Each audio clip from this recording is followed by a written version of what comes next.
আসসালামু আলাইকুম ওয়া রাহমাতুল্লাহি ওয়া বারাকাতুহু। দেশের পতাকা খামচে ধরেছে সেই পুরনো শকুনি। বিশ্বাস হয় না। শোনেন, মূর্খ মানুষ অনেক সময় অনেক কথা কই। বন্ধু-বান্ধব অনেকের সাথে অনেক তর্ক-বিতর্ক হয়। কিন্তু একটাবার কি চিন্তা করে দেখছেন? আসলেই কি স্বাধীন বাংলার সেই দেশের পতাকা পুরনো শকুনি কি খামচে ধরছে? এখনো মাথায় ঢুকতেছে না। অনেকের মাথার উপর দিয়ে যায়। ঢুকবে কিভাবে বলেন? আমাগো তো এক প্রকার ব্রেইন ওয়াশ হয়ে গেছে।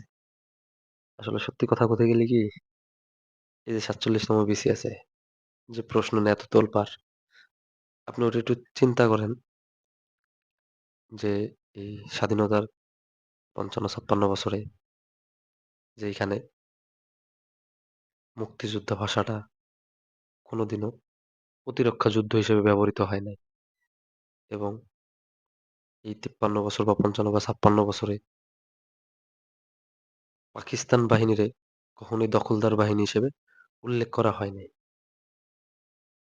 কিন্তু আপনি মুক্তিযোদ্ধা, একটা দেশের স্বাধীনতা, লাখ লাখ মায়ের, বোনের ধর্ষিত হওয়ার ঘটনা, প্রাণনাশকের ঘটনা এবং বাচ্চা থেকে যুবক, যুবক থেকে বৃদ্ধ দেশপ্রেমে নিজের জীবনকে উৎসর্গ করে দিয়ে মুক্তিযোদ্ধার চেতনায়, মুক্তিযোদ্ধার স্বাধীনতার আশায়, স্বাধীনতাকামী মানুষগুলা যে নিজের তাজা রক্ত ঢেলে দিয়ে যুদ্ধে অগ্রসর হয়েছিল, সেই মুক্তিযোদ্ধাটারে আপনি শুধু ছোট্ট একটা বাক্যে মানে কোনো মূল্যহীনভাবে ব্যবহার করলেন। কি বলবো? কিন্তু একটাবার কি চিন্তা করে দেখছেন যে আসলেই কি বাংলাদেশের পতাকা সেই পুরনো শকুনের হাতে কিনা? আমার ছোট মাথায় আমার জ্ঞান হচ্ছে যে সত্য কথা ভাই। আমি আওয়ামী লীগ বুঝি না, আমি বিএনপি বুঝি না। আমার যে কাছে যেটা ভালো মনে হয় সেটাই আমি বলি। যেটা খারাপ মনে হয় সেটাও বলি। সে যে দলেরই হোক। কোন দলের পক্ষপাতিত্ব না। কিন্তু এই ১৭ বছর যে রাজনীতি আমি আপনার মতন বয়সে যারা দেখছি, আগামী আরো ৫ বছর দেখেন কোন দিকে যায়। ৫ বছর দেখা লাগবে না। বর্তমানে ১.৫ বছরে অনেক কিছু বোঝা যায়। আচ্ছা একটা কথা বলেন,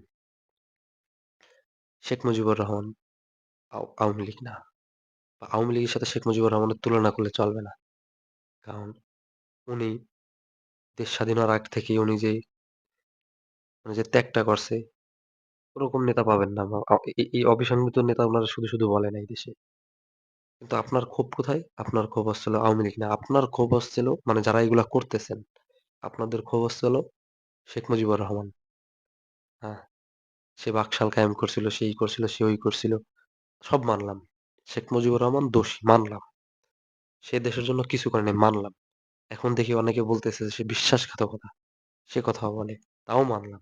তাইলে ভাই আমার কথা হলো কি, সে যদি বিশ্বাসঘাতক হয়, সে যদি বাকশাল কায়েম করে থাকে, তাইলে এই যে জামাত, এরা কি করছিল? এরা স্বাধীনতার পক্ষে ছিল? এরা তৎকালীনের মা-বোনদের লাঞ্ছিত করার সহায়ক ছিল কিনা? ছিল কিনা? স্বাধীনতার পরে পাকিস্তানে শেখ মুজিবুর রহমানকে বিশ্বাসঘাতক হিসাবে উন্মোচিত করা হয়েছিল। কারণ তিনি পাকিস্তানের পক্ষে না, জয় বাংলা এবং পূর্ব বাংলা, তৎকালীন আমলে এবং পূর্ব পাকিস্তান বা বাংলাদেশের পক্ষে তিনি লড়াই করেছিলেন। যেই কারণে তারে বিশ্বাসঘাতক বলা হয়েছিল। কিন্তু বর্তমানে আইসি স্বাধীনতার ৫৫ বছর পরেও তার ওই একই উপাধি দেওয়া হচ্ছে। এখন আমার প্রশ্ন হচ্ছে আপনি যেভাবেই নেন, যদি পাকিস্তানে উনারে বিশ্বাসঘাতকতা বলা হয় শুধু পাকিস্তানের বিপক্ষে নেয়ার জন্য, তাহলে আপনি বাংলাদেশে জন্মগ্রহণ করে বাংলাদেশের নতুন প্রজন্ম হিসেবে যদি উনারে বিশ্বাসঘাতকতা বা বিশ্বাসঘাতক বলেন, তাহলে আমি বলতে নির্দ্বিধায় বলতে রাজি যে আপনি পাকিস্তানের বীজ। আপনার বংশপুরুষ স্বাধীনতার পরে যারা পাকিস্তানি বীজ বা পাকিস্তানি মায়া নিয়ে এই দেশে ছিল, হ্যাঁ, আপনি তাদেরকেও মুরব্বিদের কাছ থেকে শুনছি স্বাধীনতার পরেও এই বাংলাদেশে পাকিস্তানি মিছিল বের হয়েছিল। ওই মিছিলে যেসব শামিল লোকজন ছিল তাদের বীজ আপনি। আমি আওয়ামী লীগ বিএনপি বুঝি না। আমি বুঝি স্বাধীন বাংলাদেশ। আপনি স্বাধীন বাংলাদেশে বসে আপনি স্বাধীন বাংলার জন্য যারা লড়াই করছে তাদের আপনি মানতে রাজি না। আপনি একাত্তর মানতে রাজি না। আপনি মুক্তিযোদ্ধার চেতনা মানতে রাজি না। তাহলে আপনি কি? আপনি রাজাকার? আপনি রাজাকার না, আপনি রাজাকারের বাচ্চা রাজাকার। আরেকটা জিনিস বলি, কথাগুলো একটু শোনেন। সে যা হয় হবে। কিন্তু আমার যেটা মনে হবে সেটা আমি বলব। শেখ মুজিবুর রহমানকে মুছে ফেলার জন্য বাংলাদেশে এই যে ১.৫ বছরে কত ৫ই আগস্টের পর থেকে কত কিছু চলতেছে। ভাই এখানে শেখ মুজিবুর রহমানকে কেউ মুছতেছে না। এইখানে মুছতেছে বাংলাদেশের চেতনা।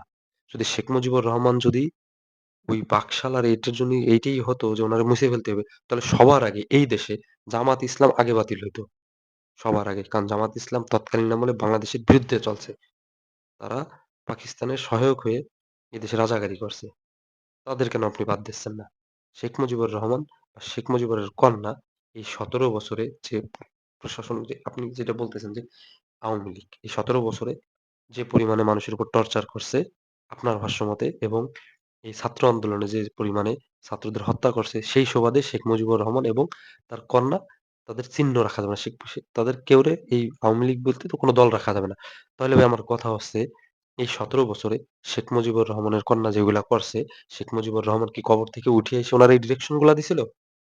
যে আপনি আওয়ামী লীগ বা শেখ হাসিনার পক্ষে না মানে উনার বিপক্ষে যে উনার পিতৃ মানে শেখ মুজিবুর রহমান অর্থাৎ বঙ্গবন্ধু শেখ মুজিবুর রহমানের কোন স্মৃতি বিজড়িত কিছু রাখতে চাচ্ছেন না।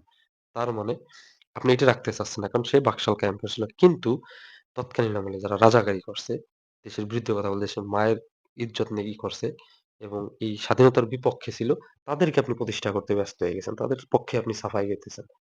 তাদের সাফাই হয়ে শেখ মুজিবুরকে আপনি বিশ্বাসঘাতক বলতেছেন। তার মানে কথা এটাই আসে।